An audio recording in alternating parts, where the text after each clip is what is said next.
Mamma mia! Come si traduce questa espressione nella vostra lingua?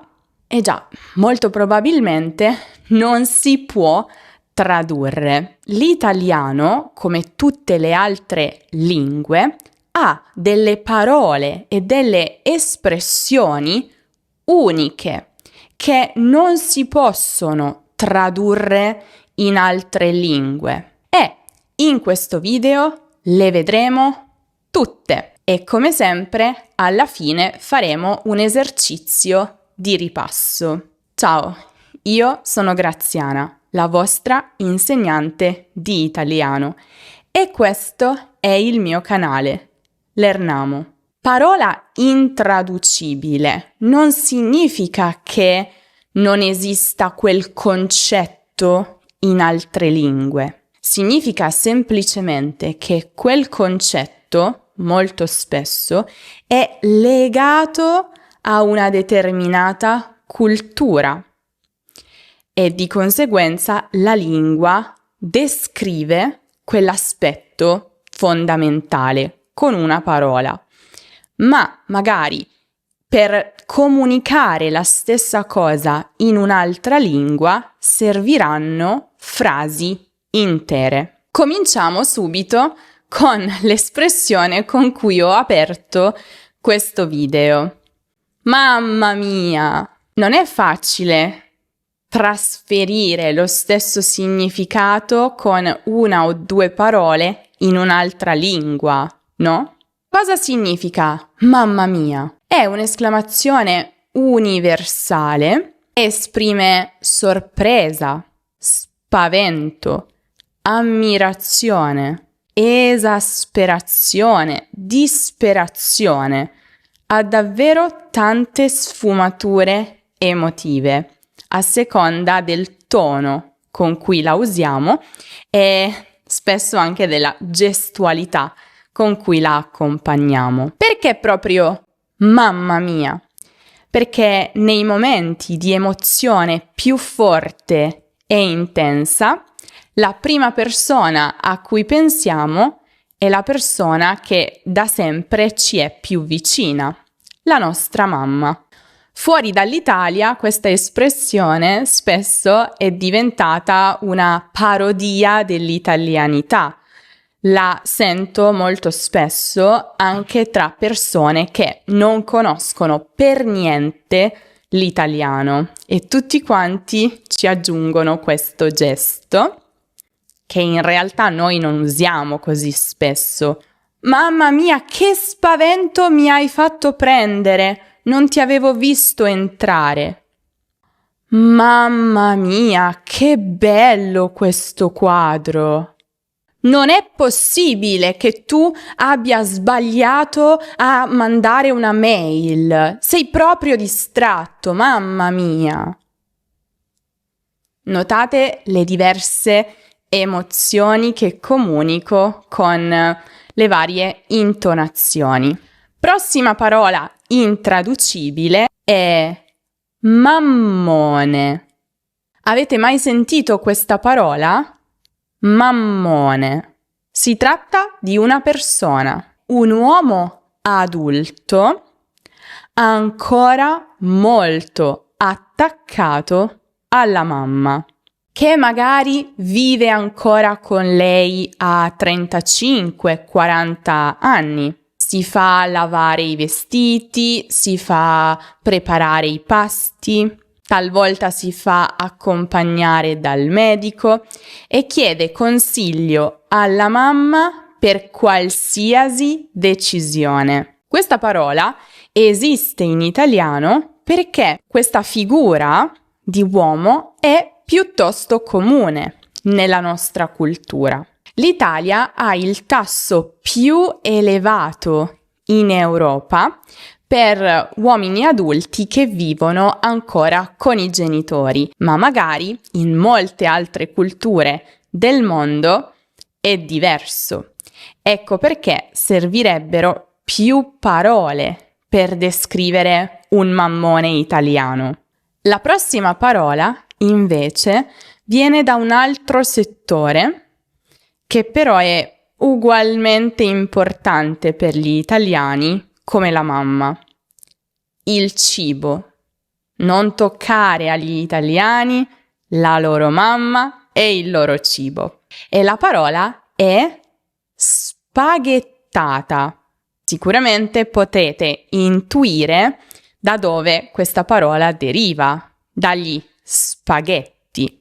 Ma cos'è la spaghettata? È una mangiata conviviale e informale di spaghetti, spesso improvvisata, quindi non pianificata, a tarda notte, magari dopo un'uscita.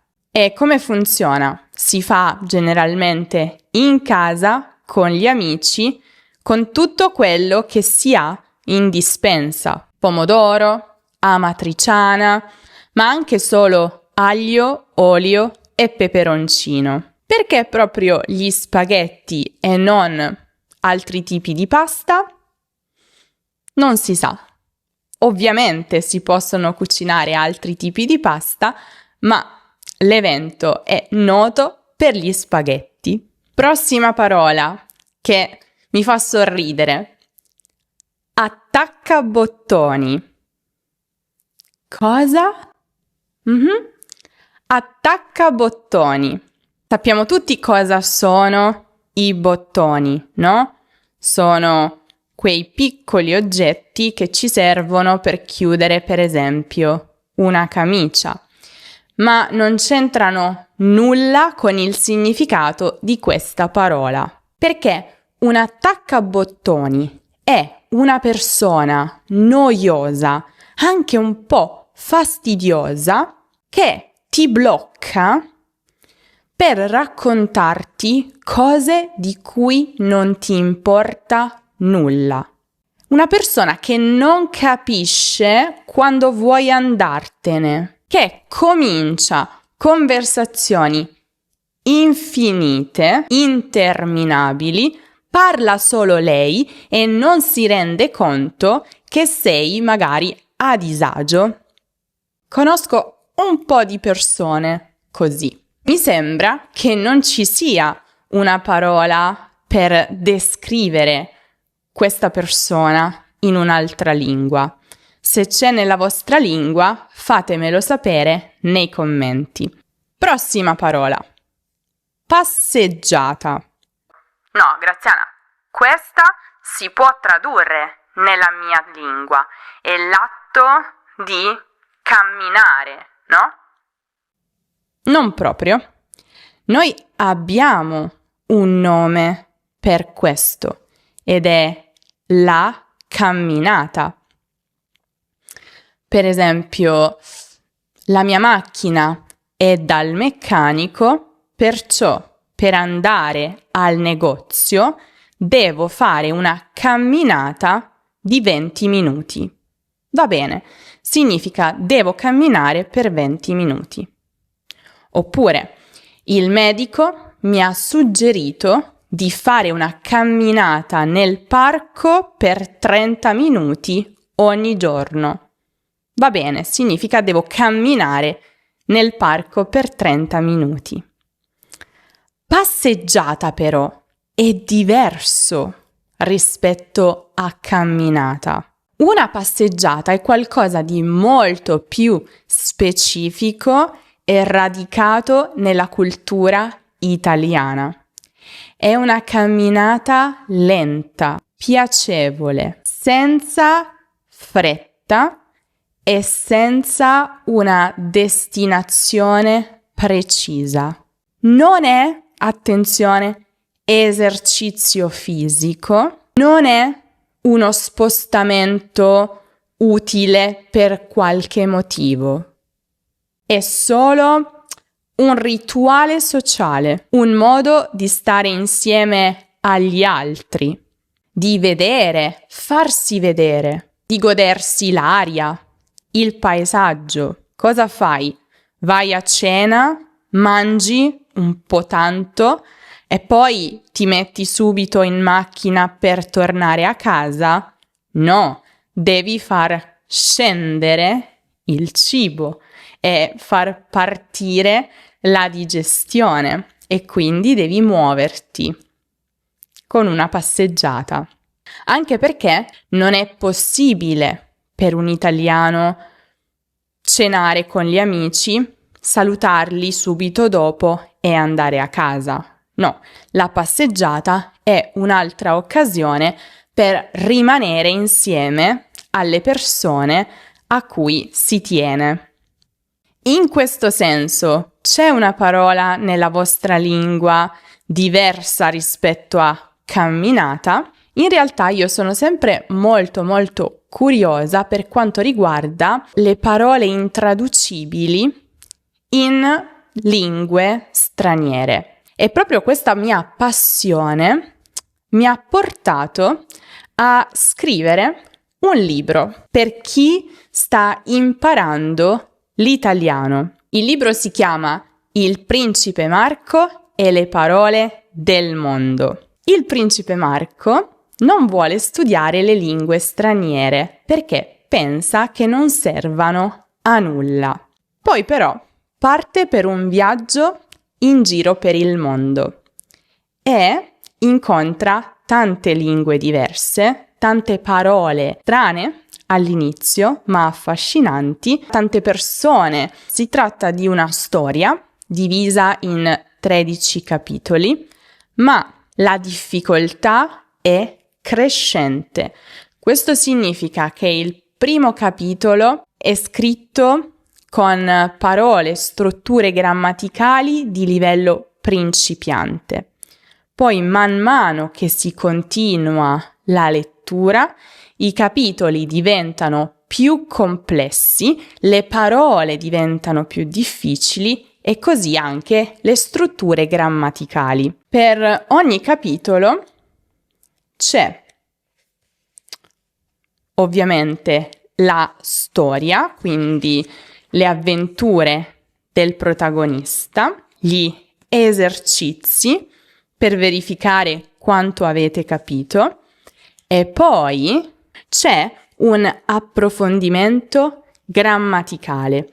Ogni capitolo si concentra su un argomento di grammatica in particolare e lo approfondisce. Se volete acquistarlo, potete visitare questo link lernamo.com/principemarco/ e se lo leggete fatemi sapere la vostra opinione lasciando un commento o inviandoci una mail a info@lernamo.com. Ma torniamo a noi e alle nostre parole italiane intraducibili. Prossima parola.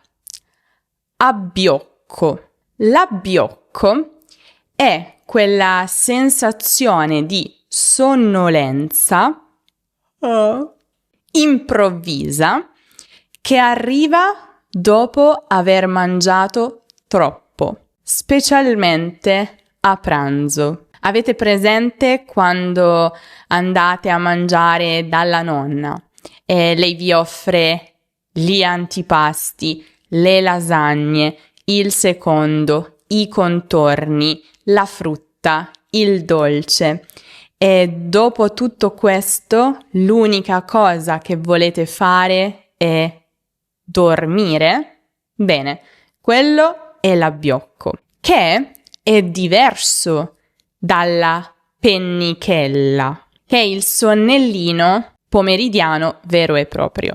L'abbiocco è la sensazione di sonnolenza. Esiste una parola per trasmettere questo significato nella vostra lingua? Prossima parola. Figuraccia. Allora, gli italiani sono un po' ossessionati con la bella figura, fare bella figura, che significa dare agli altri un'impressione positiva di sé. Quindi curare la propria immagine sociale, vestirsi bene, comportarsi con garbo, gentilezza, mostrare il meglio di sé in pubblico. Bene, Da questo deriva l'opposto, figuraccia, che è qualcosa che ogni italiano teme, e cioè un momento di imbarazzo pubblico piuttosto intenso. L'errore che tutti vedono, lo scivolone, la cosa sbagliata che tutti ricorderanno per sempre. Anche in questo caso esiste una parola per descrivere questo nella vostra lingua, oppure l'immagine che si dà di se stessi agli altri nella vostra cultura non è così importante? La prossima parola è un verbo.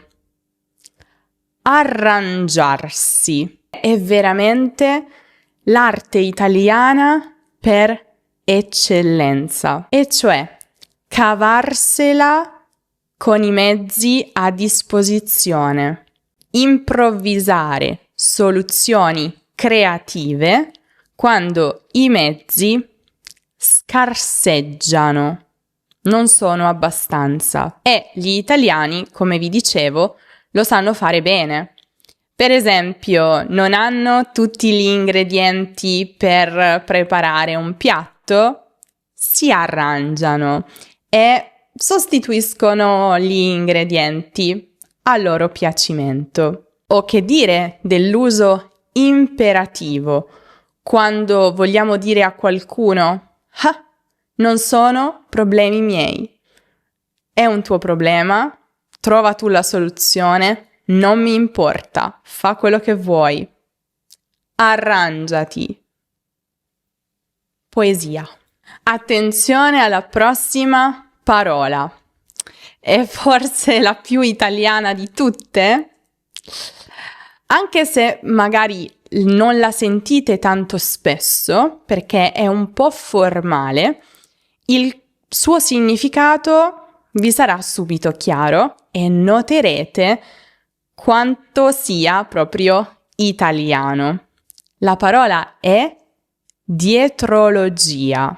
È la tendenza tipicamente italiana di cercare sempre secondi fini, spiegazioni nascoste dietro ogni evento pubblico e di solito associata proprio agli eventi pubblici. E nasce dalla sfiducia del popolo italiano nei confronti delle istituzioni e dalla convinzione che la verità sia sempre altrove, occultata, nascosta dai potenti. Chiaramente la si può utilizzare anche in riferimento a persone che pensano sempre così. Dietrologo. Secondo lui non esistono coincidenze, è un dietrologo convinto. Pensa che anche il maltempo sia un complotto. E così anche nella vostra lingua questo tipo di pensiero fa parte della vostra cultura? Prossima parola. Gatta morta. Anche questa parola fa riferimento ad una persona, tradizionalmente una donna, che finge innocenza, timidezza o ingenuità per ottenere ciò che vuole. Dunque, a primo acchito appare dolce, inoffensiva, ma in realtà è astuta e calcolatrice, come un gatto che sembra morto, cioè sembra che stia dormendo, ma in realtà è soltanto pronto a colpire la preda non appena gli si avvicina. Quindi usiamo questa parola molto spesso in frasi come, per esempio, non fidarti di lei, fa la gatta morta, ma sa esattamente quello che fa. Menefreghismo. Anche questo è un atteggiamento tipicamente italiano, di totale e ostentata indifferenza verso tutto. Problemi altrui, questioni sociali, responsabilità. Un rifiuto attivo a farsi coinvolgere, che può essere visto come un difetto, mancanza di interesse, mancanza di empatia, ma può anche essere visto come una tecnica di autodifesa, quindi non farsi influenzare dalle piccole cose e rimanere concentrati sui propri obiettivi. È molto tipico degli italiani in generale e deriva dal verbo fregarsene. E voi siete persone menefreghiste? Cioè siete persone che adottano il menefreghismo come filosofia di vita oppure no? Fatemelo sapere nei commenti. Se questo video vi è piaciuto e se la cultura italiana vi affascina, vi consiglio di guardare il video dedicato a un aspetto culturale molto importante in Italia, che è l'aperitivo. Nel video che trovate in alto nella card o giù in descrizione vi racconto un po' da dove deriva questo concetto di fare aperitivo in Italia, perché è così popolare, e vi do anche una serie di regole per farlo al meglio quando sarete nel bel paese. Adesso stiamo per vedere l'esercizio finale con tutte queste parole intraducibili per vedere quanto ricordate di questo video. So bene che ci sono molte informazioni, ma vi ricordo che le potete trovare tutte nell'articolo dedicato a questo argomento sul nostro sito web. Nella sezione lezioni c'è una barra di ricerca, digitate la parola chiave di qualsiasi argomento che vi serve e così troverete subito l'articolo con più approfondimenti ed esempi, alla fine del quale ci sono anche gli esercizi interattivi per ripassare e il podcast per scaricare e ascoltare quando e dove volete. Quindi passate da lernamo.com. E adesso, esercizio. Completate le frasi che vi do con la parola corretta tra quelle che abbiamo visto in questo video. Dopo quel pranzo di Natale con lasagne, arrosto e panettone, mi è venuto un pazzesco e mi sono addormentato sulla poltrona dello zio. Non avevo tutti gli ingredienti per la torta, ma mi sono con quello che c'era ed è venuta bene. Dopo il cinema siamo andati a casa di Luca per una di mezzanotte. Durante la presentazione in ufficio ti si è aperto il file sbagliato sullo schermo e tutti hanno visto le foto delle tue vacanze in costume. Che tremenda! Tra poco le soluzioni. Io vi ricordo che se amate la lingua e la cultura italiana e se amate Lernamo, dovete assolutamente iscrivervi alla nostra newsletter. È gratis, riceverete materiali su lingua, cultura, attualità italiana ogni settimana, riceverete notifiche ogni volta che pubblico un nuovo video e a questo proposito potete seguire Lernamo anche sui nostri gruppi Instagram, Telegram e WhatsApp. E in più, attraverso la newsletter, al momento dell'iscrizione, selezionando il vostro livello, avrete la possibilità di ricevere ogni settimana una storia divisa in capitoli. Quindi un capitolo ogni settimana con le avventure dei personaggi, gli esempi, qualche approfondimento e ripasso grammaticale. Vediamo un po' le soluzioni. Dopo quel pranzo di Natale con lasagne, arrosto e panettone, mi è venuto un abbiocco pazzesco e mi sono addormentato sulla poltrona dello zio. Non avevo tutti gli ingredienti per la torta, ma mi sono arrangiato, o se parla una donna, arrangiata, con quello che c'era ed è venuta bene. Pragmatismo italiano.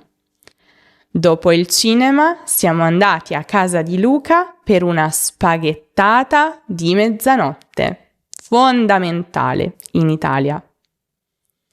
Durante la presentazione in ufficio ti si è aperto il file sbagliato sullo schermo e tutti hanno visto le foto delle tue vacanze in costume.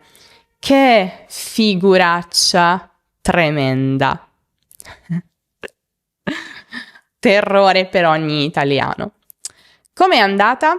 Fatemelo sapere nei commenti e fatemi sapere appunto se c'è una traduzione possibile per queste parole nella vostra lingua. Se invece volete migliorare il vostro italiano con una storia piacevole e imparare delle parole nuove, dei concetti interessanti, oltre a ripassare la grammatica, acquistate il nostro nuovo libro, Il Principe Marco e le parole del mondo. Con questo è tutto, io vi saluto ma vi aspetto prestissimo in un nuovo video.